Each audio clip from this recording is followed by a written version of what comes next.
Get.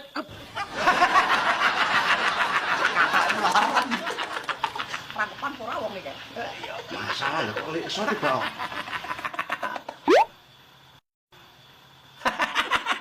Aduh, iki kok lali nang gawe sabuk. Masalah kowe to lek iso. Ngono ora gelem kabar-kabar jatuh tak jemput.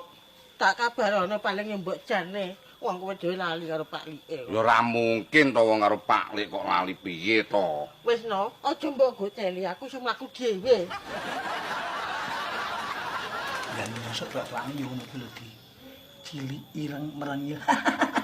Ngono andine kaya ora iso bongko. Cangkemmu nak ngomong lho, Ndut. Elek-elek kaya ngono calon maratuaku kuwi.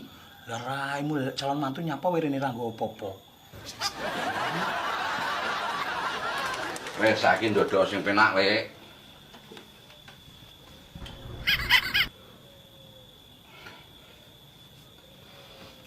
Iki piye to ditekani Pak Like kok meneng. Mbok endang piye kono lho.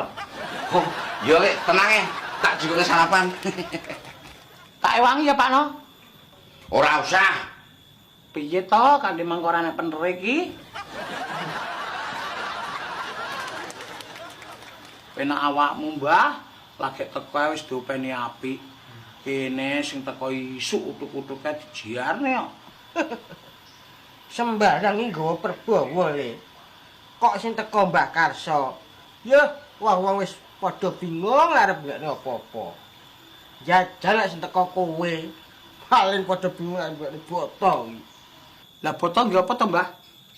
Iya nggih ngeplok ndiasmu kuwi ta ben moncrot. Ya lara to, Mbah. Awakmu luwe ta? Iya ya, Mbah. Ini ya tak ngomong. Pripun, Mbah? Piceton sikilku sik. Ngomong tenan, Mbah ya. Nyolek ndangge sarapan pompong sanget. Lah kundi, Pak No?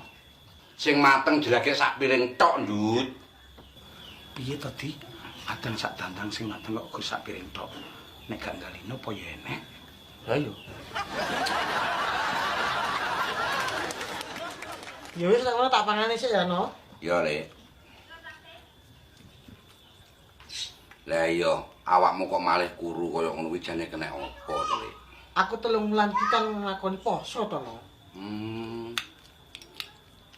Ngono kuwi awan bengi ya ora mangan. Kowe iki yo aneh kok, No. Jenenge poso awan sampe bengi ora mangan to.